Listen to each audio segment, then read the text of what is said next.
Now next is numericals related to law of constant proportion. I have described earlier about the statement of constant proportion. Now numerical जो है इसमें mention किया गया है, statement is 1.375 gram of copper oxide by reduction give 1.098 gram of copper. अगर इतना copper oxide है इसके आप रिडक्शन करोगे then we will get 1.098 gram of copper. एक दूसरा एक्सपेरिमेंट है जिसमें कॉपर नाइट्रेट से कॉपर ऑक्साइड प्रिपेयर किया गया है और कॉपर ऑक्साइड का वेट जो है that is 1.476 gram and weight of copper in that copper nitrate is 1.178 ग्राम. तो कॉपर का वेट इतना है, कॉपर ऑक्साइड का वेट इतना है. तो आपने प्रूव करना है कि लॉ ऑफ कांस्टेंट प्रोपोर्शन को फॉलो करता है. तो हमने कैसे प्रूव करना है, जब भी आपको इस तरह का न्यूमेरिकल आएगा there will be 2 or 3 experiments जिसमें कि हमें ऑक्साइड्स का मास दिया गया होगा और मेटल का दिया गया होगा. तो आपने मेटल की परसेंटेज कैलकुलेट करके प्रूव कर देना है कि इन दोनों में मेटल की प्रोपोर्शन जो है, मेटल की परसेंटेज इक्वल है. अगर मेटल की परसेंटेज इक्वल आती है तो it means it proves law of constant proportion. जैसे कि हमने यहाँ लिखा हुआ है कि फर्स्ट एक्सपेरिमेंट को देखें तो weight of copper oxide was 1.375, weight of copper was 1.098. तो percentage of copper in copper oxide means weight of copper upon copper oxide multiplied by 100. Percentage of copper in first experiment is 79.8%, and in second experiment the weight of copper is 1.178 and copper oxide is 1.476. So 1.178 divided by 1.476 multiply by 100, that comes out to be 79.8%. So in both the experiments percentage of copper is 79.8, so it proves law of constant proportion. अगर दोनों experiments में या तीनों experiments में percentage same आती है तो इसका मतलब ये लॉ प्रूव हमारा हो जाता है. To understand the numericals of law of multiple proportion, that is our third law, we have to take its example. Firstly, what is law of multiple proportion? Law of multiple proportion says that when two or more elements or two elements combine to form two or more products, जब दो elements combine करते हैं two or more products बनाते हैं, then mass of one element which combine with the fixed mass of other element bear a simple whole number ratio. Then mass of one element which combine with the fixed mass of other element bear a simple whole number ratio. तो इस example को हम कैसे देख सकते हैं कि nitrogen और ऑक्सीजन कंबाइन करके डिफरेंट कंपाउंड्स बना रहे हैं.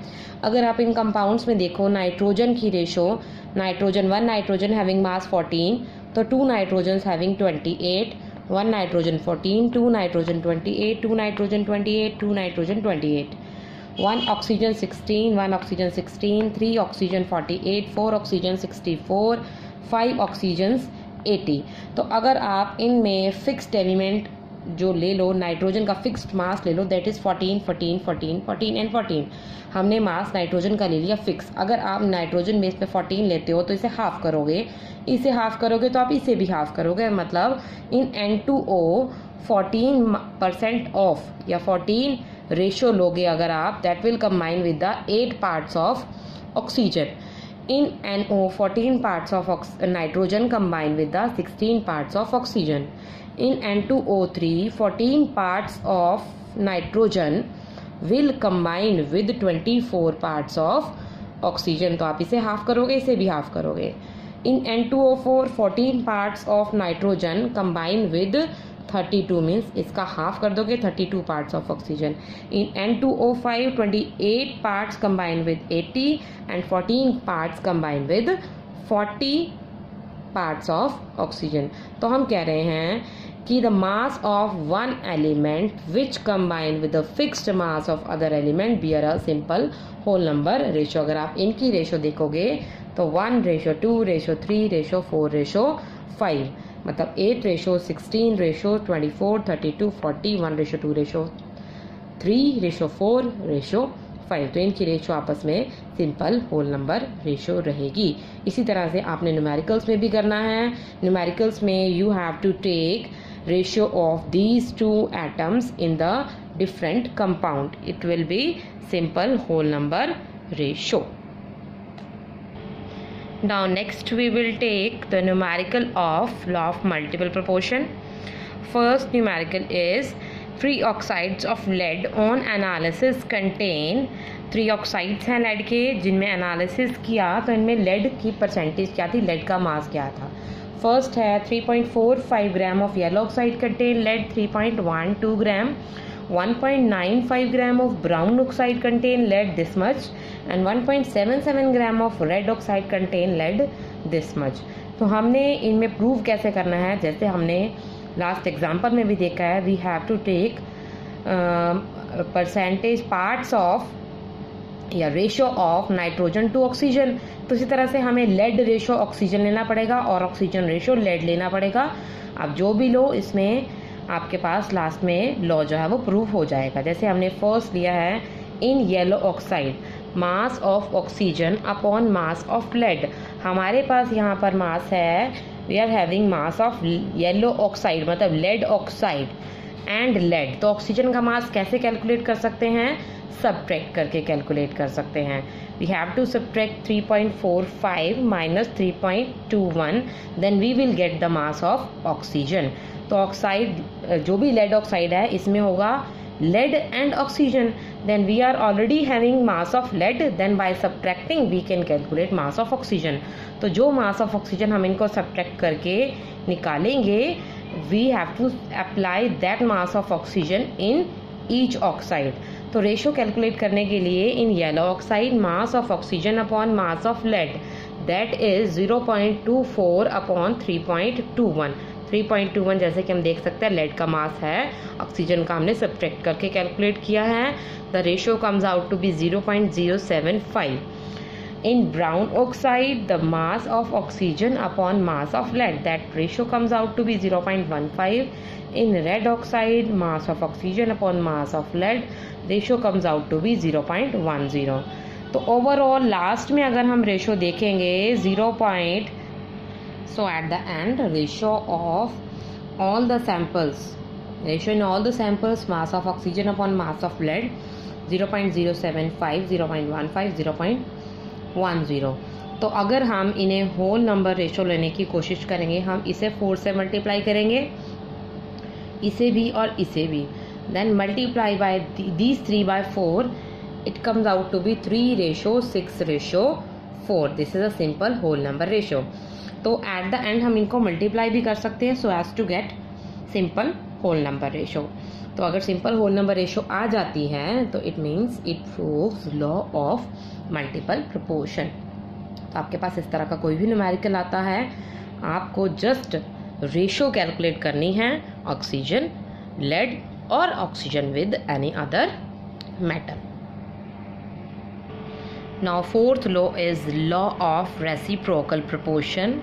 According to this law, when two different elements combine with the fixed mass of other element, two different elements combine with the fixed mass of other element, then the ratio in which they combine with the fixed mass of other element will be the same or multiple of the ratio in which they combine with each other। मतलब जो हम कह रहे हैं कि दो different element एक third element के फिक्स्ड मास के साथ कंबाइन हो रहे हैं।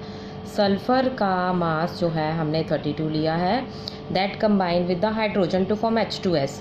तो मास सल्फर का 32 रहेगा, हाइड्रोजन का 2 रहेगा। इसमें अगर हाइड्रोजन और ऑक्सीजन कंबाइन कर रहे हैं H2O 2:16 रहेगा। अगर सल्फर ऑक्सीजन को कंबाइन करके SO2 बना रहे हैं तो इनका रेशो रहेगा 32:32 मतलब 1:1। तो हमने रेशो मेंशन किया है। H2S में रेशो है 2:32, 1:16। H2O में रेशो है 2:16, 1:8। SO2 में रेशो है 32:32, 1:1। तो हमने ये बताना है कि when these two element combine with the fixed mass of third element, तो इनके जो कंपाउंड्स हैं, ये दो कंपाउंड्स हैं, इनकी रेशो इस कंपाउंड की रेशो के सेम भी हो सकती है और इसकी मल्टीपल भी हो सकती है। जैसे अगर हम रेशो देखें, H2S की रेशो है 1:16, H2O के कंपाउंड में मासेस की रेशो है 1:8।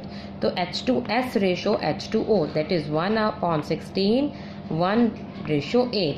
तो इन दोनों की आपस में रेशो आएगी 2:1। And ratio of SO2 it is 1:1। तो ये क्या हो गई, इसकी मल्टीपल हो गई। तो हम जब भी न्यूमेरिकल करेंगे तो न्यूमेरिकल में हम ये देखेंगे कि जो हमने 2 डिफरेंट एलिमेंट्स लिए हैं, इनसे जो कंपाउंड बन रहे हैं उनकी रेशो इनके जैसी भी हो सकती है और इसकी मल्टीपल रेशो भी हो सकती है। अगर ऐसा हमारा रिजल्ट आता है तो this proves law of reciprocal proportion. Now fifth law and last law is law of combining volumes. This law is related to gaseous molecules. According to this law, when the gases combine with each other, जब भी gases combine होगी तो इन gases में आपस में हमेशा simple whole number ratio रहेगी volumes में, और रिएक्टेंट्स की प्रोडक्ट्स के साथ भी होल नंबर रेशो रहेगी, but only when the reactants are products produced in gaseous state.